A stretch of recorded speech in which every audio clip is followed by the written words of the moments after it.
Hello, everyone. My name is Aris. I don't expect you to remember my surname. It's too long and great. Um, I I had this idea last year. I was living in London. I am with a small break in Greece. And there was this time when I went to the local supermarket and the shelves were empty. Um, um, there was no toilet rolls. I hope we all remember. We are still in the same situation after so many months, and we are coming out of the tunnel slowly. And, vaccinations are here, so hopefully things will work out and they will get back to normal.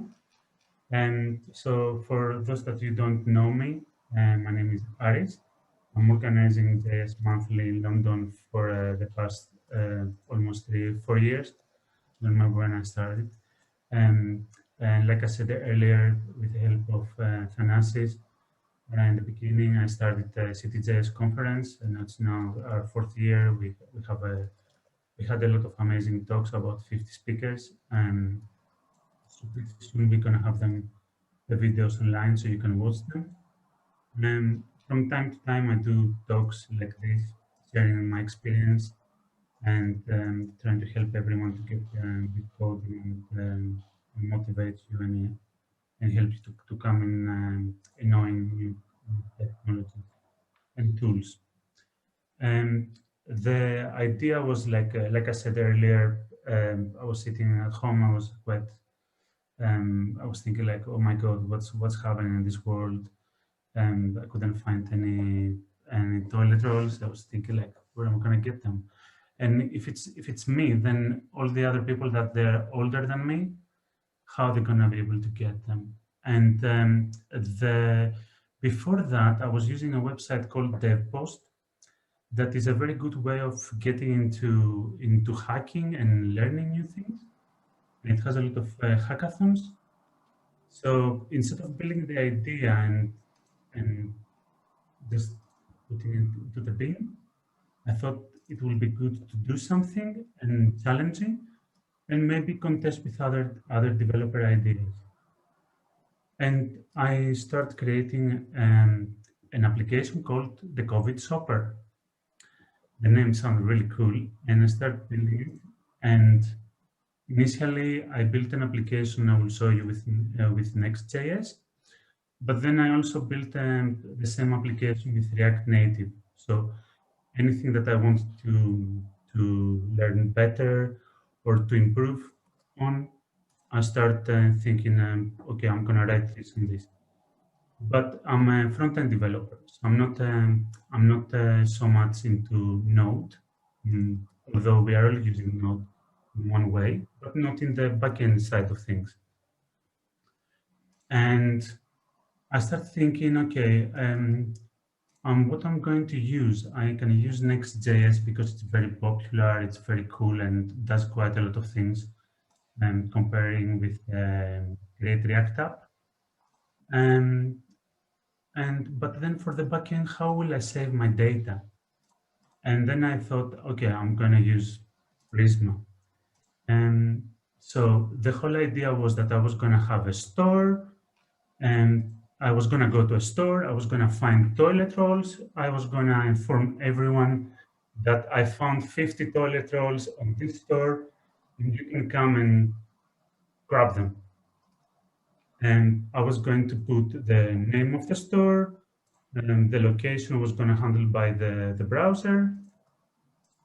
And then anyone that is around that area was going to be able to use the front page and locate what is the nearest toilet roll where he lives or she lives. So that was going to be my front end. And it was going to be using Next.js because it has a lot of cool features like hot code reloading, automatic routing, single file components, server rendering, ecosystem compatibility, automatic code splitting, and much more stuff. But I think in the version 1 of Prisma, they were using GraphQL. So I started learning Prisma1, and you had to have two layers. You have to have the Prisma client, and then also the GraphQL client. After researching a bit, I found that Prisma at that point, that was like a long time ago, now like almost a year, they developed a new version of Prisma2. With Prisma, it's an ORM library that uses TypeScript, and it's supposed to be used in order to increase productivity. So you can see that plain SQL is down here, SQL Query Builder is up here, but an ORM system is up here. So less control, but much more productivity. The cool thing about Prisma is that can work with TypeScript, with JavaScript, with Go, and with Java and Python, I think. And it can work with a lot of different databases like MySQL, MongoDB, Oracle, and Postgres. For my example, use the SQLite.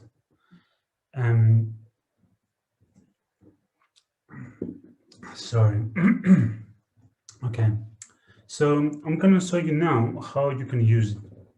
And I'm going to take you step by step. So I have a Visual Studio already set up for you. It runs an index.ts file that runs like an Express server. And I'm going to install Prisma now. So I'm going to put that into the middle. And I'm going to show you how to do it step by step. So the first thing we need to do is we need to install Prisma in our system. So let's call that.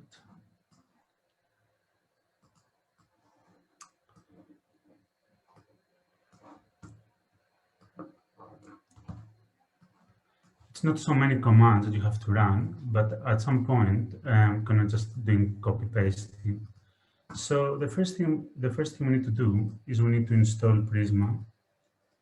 So it's gonna type npm install Prisma with TypeScript and ts node and all these types, node, and save for develop.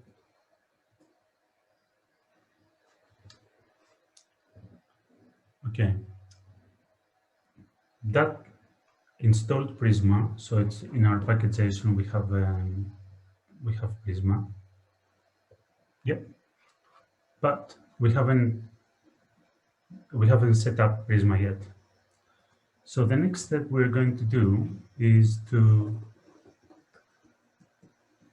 get Prisma set up. So we're gonna run this command.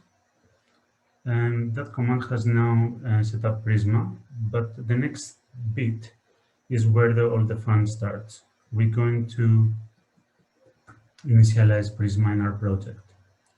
When I first started using that, it was a bit problematic. There were some operating system problems, but now it has stabilized. And when I went back to my slides, that this talk I gave it about 7 or 8 months ago, some of the commands they have changed, some they have been simplified, and the whole process took me about half an hour to just get it back and running with the new commands. And so that we have now Prisma. As you can see, with this third command, I have created a schema for Prisma. Now,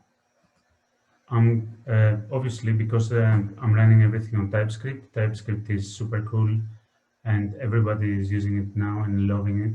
And after a long time of hate between JavaScript and TypeScript, And so if you don't have the TS config, I would copy it from here, but we have it. The next bit is to set up our database. So as I said, I'm gonna use like an SQLite, but you could also use Postgres, and you can set up an environment variable, and you can set it up. But I'm gonna use an SQLite. Once I do that, I'm gonna start creating my model. So I'm gonna copy the model I created for that project. I'm gonna expand a bit my Visual Studio Code so you can see the code here. So my store has coordinates, date, ID, location, store name, all those kind of details, but it has items.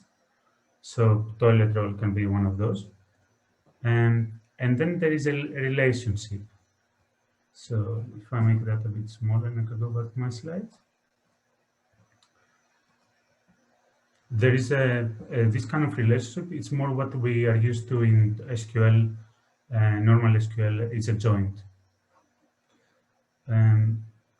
So a store can have many items.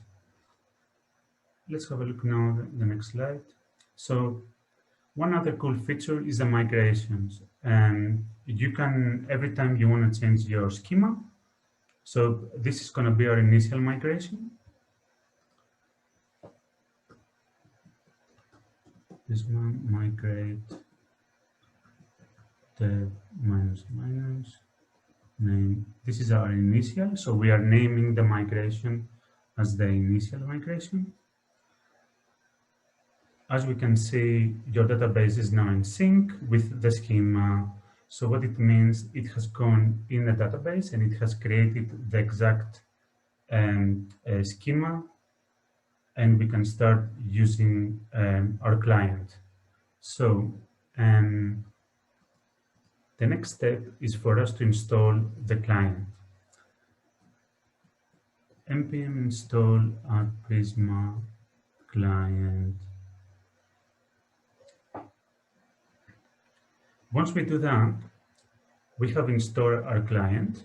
And as you can see in my slide, we can import the client and start using the Prisma client, which means that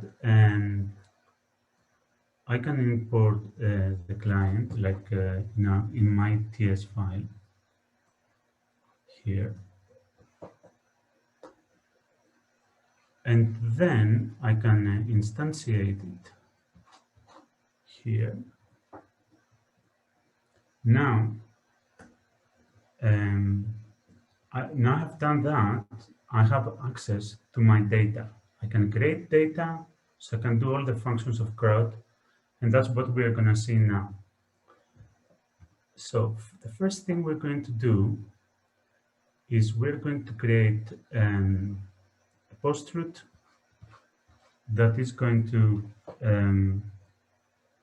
add a store and an item. So you can write two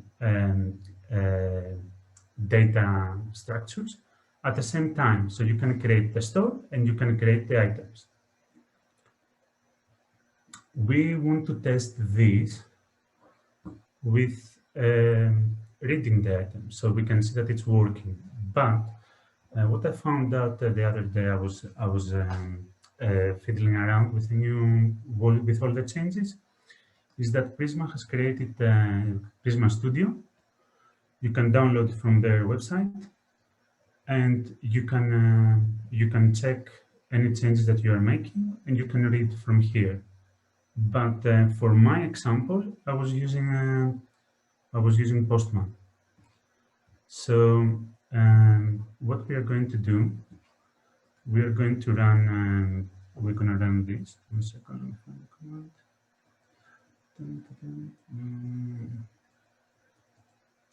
One second. Let me find it. I have it written here. And npx ts node got stuck. index.ts. That should run the server. So now, if I come here in my Postman, you can see that I have all these 4 routes that we're going to try tonight. The first one is to create a store. So in the body, I have Tesco. No, sorry for the advert. It's located in Camden because I live in London. These are the coordinates, and this is the date. So I use a timestamp, and there is an amount. And then, as you can see, the items. It's one item. It's a toilet roll, and there are 200 pieces. So if I do send, it got sent. If I open Prisma Studio and I do a refresh, that should have it here. I think now. But what we can do also,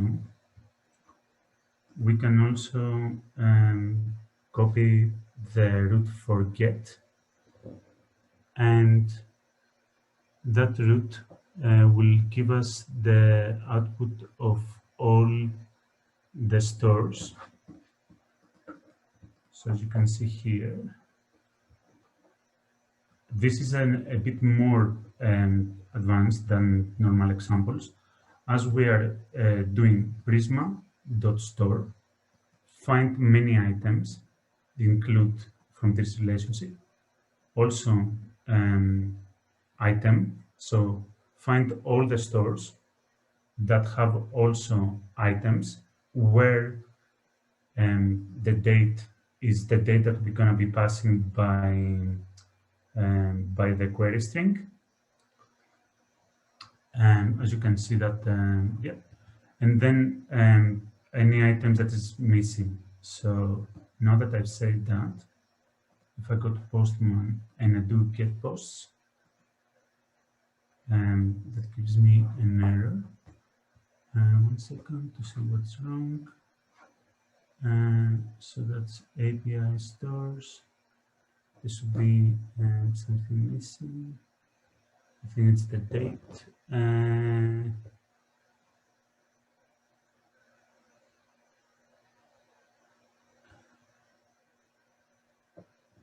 So let's have a look again here. So cannot get API stores. Did I save? Maybe I didn't save. Again, nope. So as you can see here, I'm sending on the URL the toilet roll, and I'm also sending the timestamp. So it's today's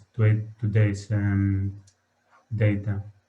And in here, I'm doing a get, and then I'm querying missing and date. And then I am finding many, and then I'm returning. If there is an error, I'm returning the result.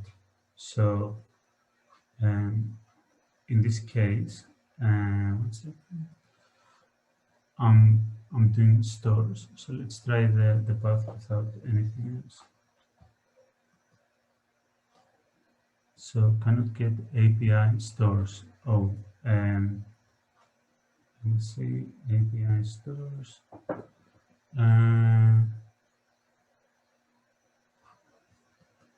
Let me try something else. So we can put another request, for example, items. So if I would like to search items, I can put this. Possibly because we're running a node, I need to rerun the node. That's why it was not running. Let's try that again. I think that's what it was. And that is now running. Okay, let's try that. No, it's not working because I don't have the arguments after that. But if I now do that, cancel this, and then run that, the items is 0. But because in this create post, I put today's timestamp, if I run this, now I get the toilet rolls that I put earlier. So that worked. I just had to restart my server. The next bit is to try to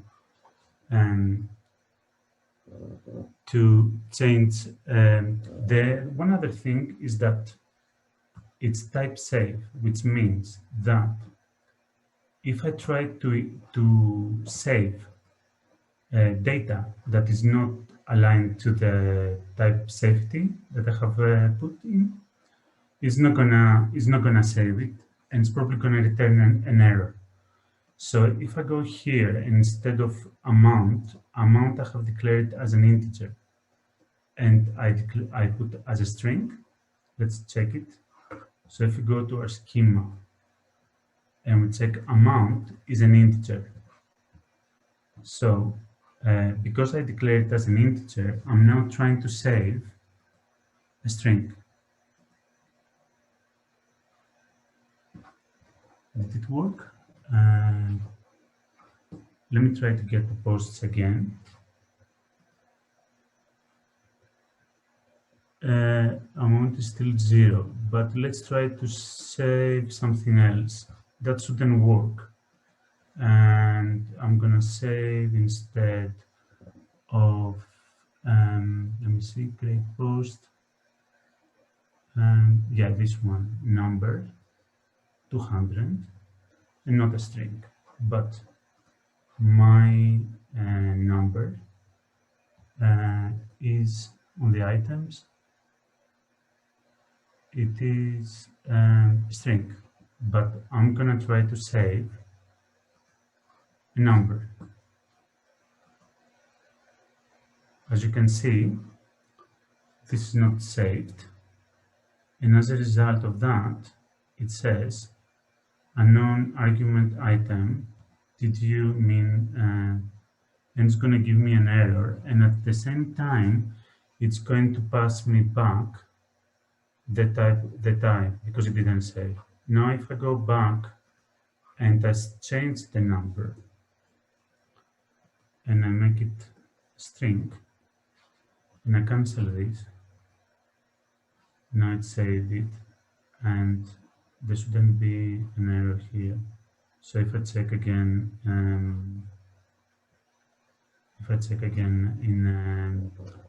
in the Postman and I go to do the get posts, there should be a third one. And the last, there is another one. Let's say we would like to change an item or something we have inserted.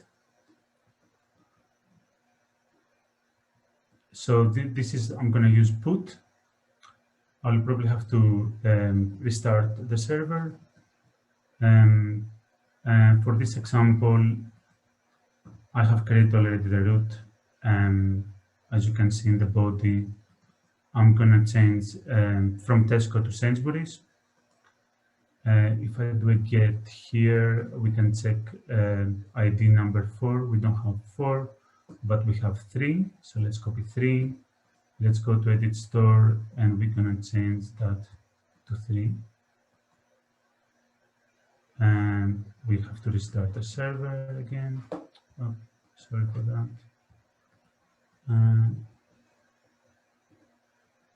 Because we are putting more code and it's again. So okay, let's do it again.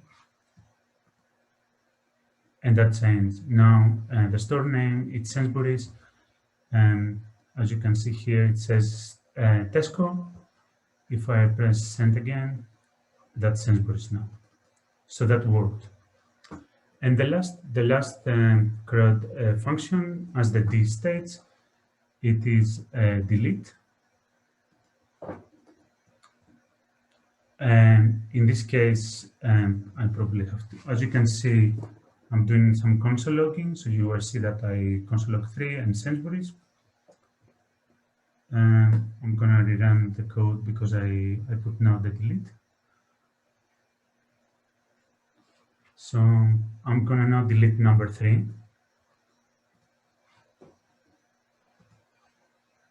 So it's already on 3. And that's, as you can see, it returns back deleted store with those coordinates.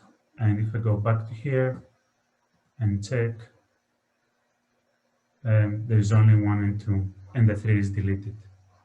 So that worked really well. And even though I had a few more small problems, I still managed to get it working quite easily. Let's carry on with my presentation. And that didn't take a long to install. As when you first install the Prisma client, after that, the only thing you need to do is to run Prisma Generate. You don't need to install it every time. What that does, as you can see, the Prisma install, the client one, it does Prisma Generate and everything else. So basically, Prisma Generate does, it reads Prisma schema, it sends back the Prisma schema to the CLI, and then it does all the updates in the Prisma client. And this is another diagram of how Prisma works. And if I would like to go and change the schema, so if I would like to go and remove the amount, I could come here and do npm, I think, Prisma migrate, and that will settle. I think it will change the Prisma migrate save. It will update the schema for me, and after that there is not going to be any amount on my data, on my schema. So where's the command? Yeah, npx Prisma migrate dev. So if we do that again, try again. Npx Prisma migrate save. Yeah, I think that worked. So that's what the migrate does. As we saw, it is type safe. We tried all the different kind of CRUD functions, read. You saw how it works. So you can, the moment you create your schema, you are able to access your schema through the Prisma client. So in this case, the stores. You can do a lot of filtering through your data. In this case, I was filtering the missing items as well as what is in the current date. So in this case, yeah, I was using the where. The update was quite easy, and you were doing like what is like the where. So you were able to add. You can convert the string that you were getting from the URL into a number and get the data back. And the delete was also quite easy, and everything is like an object. So when I finished that project, I tried to deploy it in Heroku. I had to do a bit of some tricks because the problem I had at that point was that I was not able to upload it and install it. Heroku has a command which is called Hiroku PostBuild. So after it has finished installing the application, you can run the Prisma Generate command, and that will install it inside Prisma. Then you can use Prisma inside Heroku. I didn't have to use GraphQL. I didn't have to learn GraphQL. I was able to directly inject inside the node the Prisma client, and I was able to do all my querying and my addition and deletion, all the functions inside my code. Thank you very much, and I hope you liked it. And that's for me. And if there are any questions.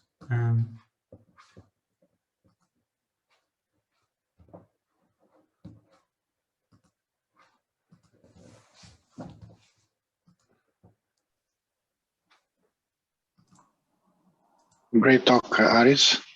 Thank you, Thanasi. Question, Aris. Do you think that in a large application, like having an ORM helps than talking directly with a database? For people like for a front-end developer, it would help massively because you don't have to learn that kind of side of things. It's just straight and doing all the operations. With this kind of ORM, because it's type safe, it just plugs in so well with your TypeScript project that you run on the front end. So I think it will make development much faster. That's great.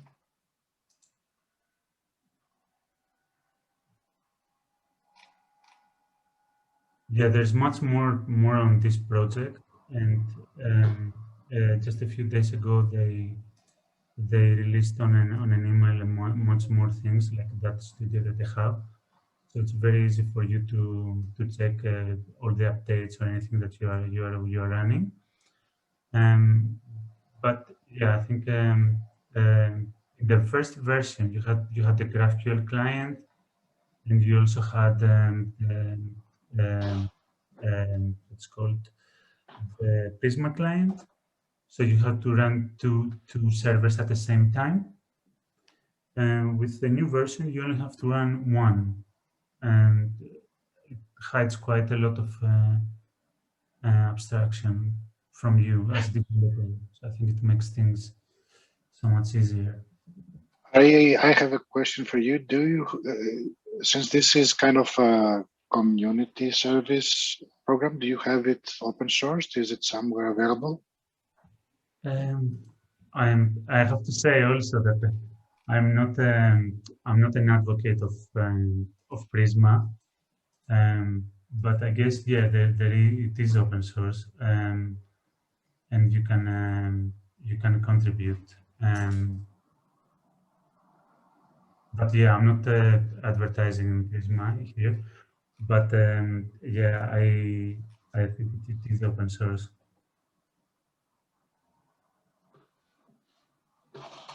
Where can we find it? On GitHub, they have I can share again. 1 second. Not Prisma, your project. Oh, my project. Sorry, I thought Prisma. Yeah. No. I presented this a long time ago, like 8 months ago, in a long node user group, and it is on my repo and GitHub. But the commands change, so I'm gonna re-upload everything as they are now, and because you have to run multiple commands, and at some point even my operating system was locked. I don't know what happened, and it was running on the background, and I had to uninstall everything, and then now it's just very stable, and I'm gonna upload the new version now. But yeah, I will upload it after this meeting.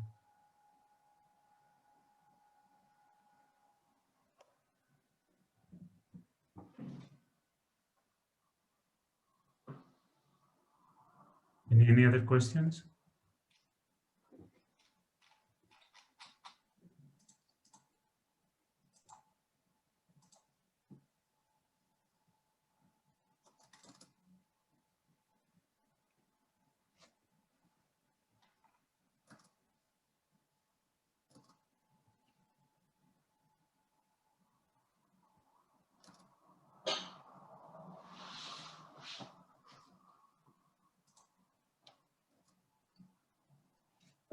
Hello? Nope. No. About this project, the COVID Shopper, that's separate apps. Which, yeah, I have open source it, but the actual small demo that I did now, I will need to re-upload it. That's probably the answer to the question.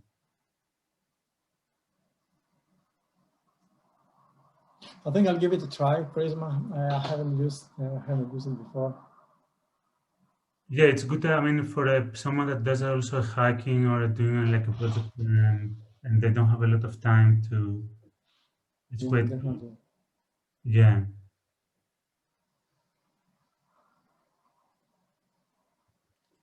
There is a question asked by Frostman.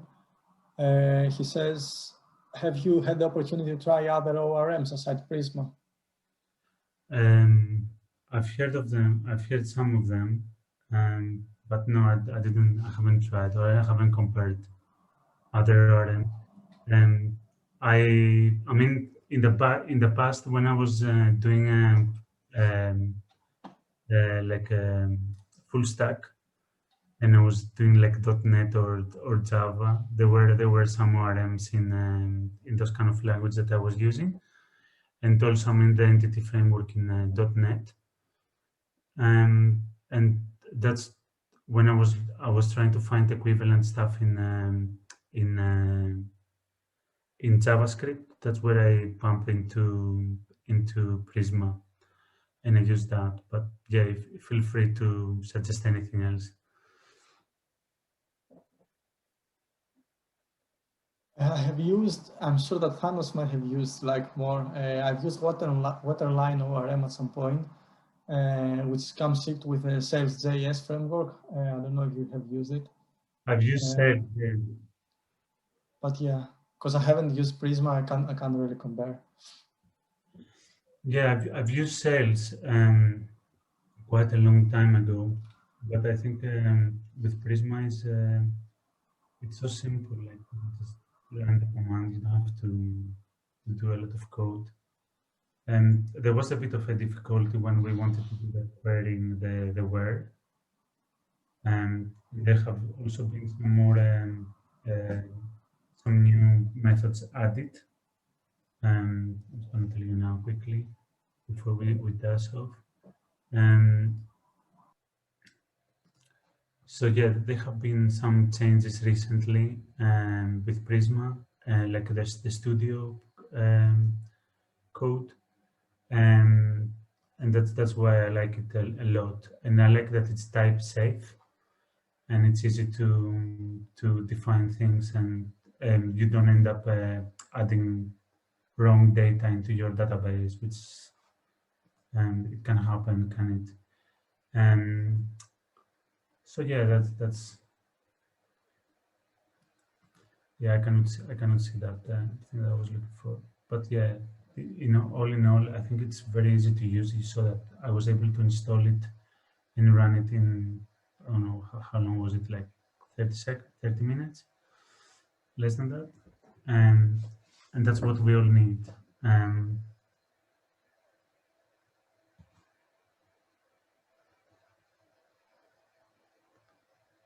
Yeah, if you would like to run it also in NextJS, you have to create a pages folder, and inside the pages folder, you have to create a folder for running a server, and inside that server you can run the Prisma client.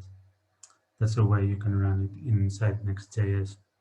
Otherwise, you have to create a separate application for running a server-side Node.js project, and then there where you run your Prisma client.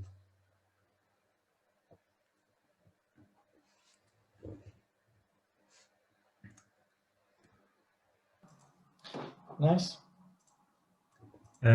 Thanks everyone for giving me the opportunity, and I think we made it at the end.